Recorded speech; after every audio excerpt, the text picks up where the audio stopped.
पैसे का दुश्मन बना ये 5 म्यूचुअल फंड। सिर्फ 3 हफ्ते में 15% तक डूबी निवेशकों की दौलत। अब चौंकाने वाली ये बात है कि इन 5 फंड में से कहीं आपके पोर्टफोलियो में तो कोई फंड नहीं है। ये तो वीडियो देखने के बाद ही पता चलेगा कि इस 5 में से आपके पोर्टफोलियो में कितने फंड है। तो चलिए मैं आपको इस वीडियो में एक एक करके 5 फंड बताऊंगा और किस फंड में कितनी दौलत इन्वेस्टर की डुबाई, सब कुछ मैं आपको इस वीडियो में बताऊंगा। उससे पहले मैं आपको एक इम्पोर्टेंट अपडेट दे दूं कि आरबीआई ने एचएसबीसी बैंक पर 31,80,000 का भारी जुर्माना लगाया है। तो क्या है पूरा मामला?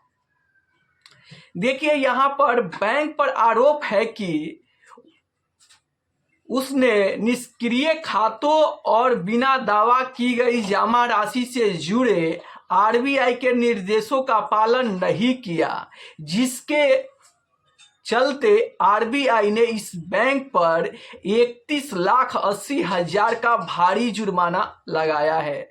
तो क्या आपका भी खाता एचएसबीसी बैंक अकाउंट में है तो नीचे कमेंट में जरूर बताना। चलिए, अब मैं अगर आपको दूसरा अपडेट दूं तो जोमैटो ने भी बड़ा झटका दिया है। जी हाँ, वही जोमैटो जिससे आप लोग ऑनलाइन खाना मंगाते हैं, उन्होंने बड़ा झटका दिया है। क्या किया है?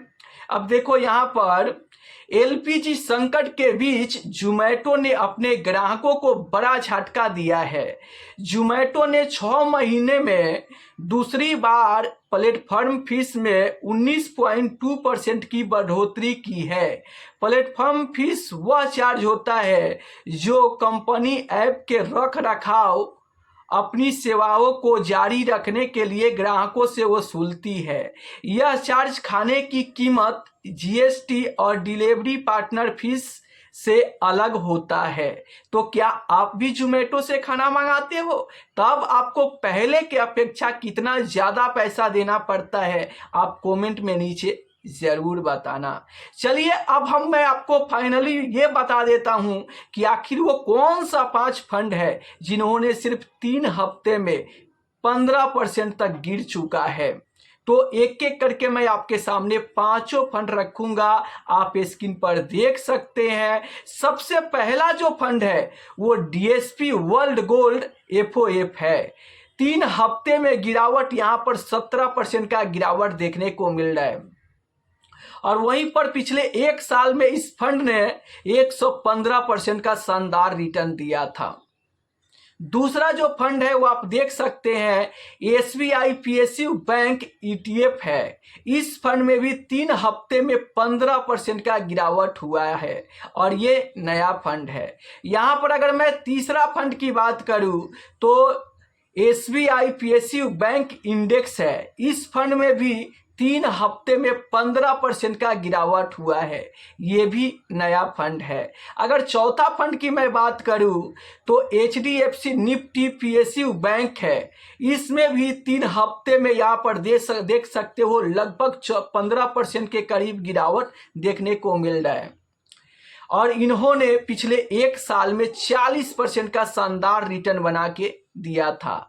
वहीं पर 5वां फंड की बात करूं तो Tata Nifty auto index fund है, जिन्होंने 3 हफ्ते में यहां पर 14.5% से ऊपर का गिरावट हुआ है और पिछले 1 साल में इस फंड ने 15% का रिटर्न बना के दिया है। तो ये वो 5 फंड है जो पैसे का दुश्मन बन गया है और सिर्फ 3 हफ्ते में 15% गिरकर और निवेशकों को भारी दौलत का नुकसान दिया है। तो क्या इनमें से 5 फंड में से आपके पोर्टफोलियो में भी कोई फंड है? अगर है तो आप कमेंट करके जरूर बताना। देखो, मैं बार बार अपने वीडियो में इन्वेस्टर को कहता हूं कि जब भी आप इन्वेस्टमेंट करो तो आप गोल बेस इन्वेस्टमेंट करो और आप यहां पर large cap, mid cap, small cap और फ्लैक्सी कैप फंड ही अपने पोर्टफोलियो में रख के इन्वेस्टमेंट करें। ऐसे फंड के चक्कर में ना पड़े, क्योंकि ऐसे फंड में अगर आप इन्वेस्टमेंट करोगे तो इसी तरीके के भारी लॉस आपको देखने को मिलेगा। अब देखो, अगर आप इन्वेस्टमेंट करते हो गोल बेस, तो आपके पोर्टफोलियो में 10 साल के गोल के लिए स्मॉल कैप फंड होना चाहिए, 7 साल के गोल के लिए मिड कैप फंड होना चाहिए, और सिर्फ 5 साल के गोल के लिए आपको यहाँ पर फ्लेक्सी कैप फंड आपके पोर्टफोलियो में होना चाहिए। अगर आप किसी डिफेंस फंड में, पीएसयू फंड में, सेक्टोरल फंड में इन्वेस्टमेंट करते हो तो आप गलती करते हो, क्योंकि ऐसे फंड गिरावट पे बहुत ज़्यादा गिरते हैं और कई सालों तक यहाँ पर रिटर्न नहीं बनते हैं। इसलिए मैं बार बार अपने वीडियो में इन्वेस्टर को ये बताता हूँ कि आपको सेक्टोरल फंड से दूरी बना के रखना चाहिए, वैसे म्यूचुअल फंड में आपको इन्वेस्ट करने से बचना चाहिए। अगर आप इन्वेस्टमेंट करना ही चाहते हो तो आपके लिए स्मॉल कैप फंड है, मिड कैप फंड है, फ्लेक्सी कैप फंड है, जहाँ पे लंबे समय में भी आपको बेहतर रिटर्न मिल सकता है। तो अगर आप यहाँ पर एक गोल बेस इन्वेस्टमेंट करते हो तो आप ऐसे ही फंड का चयन करो जो लंबे समय में भी आपको अच्छा रिटर्न बनाकर दे सके। अब देखो, इस गिरते हुए बाजार में मैंने कई वीडियो में अपने डेटा दिखाया कि बाजार की गिरावट में भी इन्वेस्टर मिड कैप फंड में, स्मॉल कैप फंड में भर भर के पैसा डाल रहे हैं। आखिर क्यों डाल रहे हैं? क्योंकि एक तो स्मॉल कैप अपने ऑल टाइम हाई से काफ़ी ज़्यादा गिर चुका है और काफ़ी सस्ते में उसका एनएवी मिल रहा है। तो अभी का किया गया इन्वेस्टमेंट उन्हें काफ़ी ज़्यादा डिस्काउंट पे मिल रहा है, और इस सस्ते एनएवी में खरीद के अगर आप यूनिट ज़्यादा इकट्ठा कर रहे हो और यहाँ से अगर होल्ड करोगे, लंबे समय तक आप बने रहोगे, तो अभी का किया गया खरीदारी ही आपको लंबे समय में 2 से 4% ज़्यादा रिटर्न बना के देगा। इसीलिए इन्वेस्टर भर भर के स्मॉल कैप, मिड कैप में खरीदारी कर रहे हैं। क्यों? क्योंकि लंबे समय में सबसे ज़्यादा पैसा बनाकर स्मॉल कैप फंड ही देगा। स्मॉल कैप से कम रिटर्न आपको मिड कैप फंड देगा और मिड कैप से कम रिटर्न आपको फ्लेक्सी कैप फंड देगा। इसीलिए अगर आप अपने मेहनत से कमाए हुए पैसे पर फास्ट ग्रोथ चाहते हैं, आप अपने पैसे को तेजी से बढ़ाना चाहते हैं, तो आपके पोर्टफोलियो में स्मॉल कैप, मिड कैप को जगह देना ही पड़ेगा।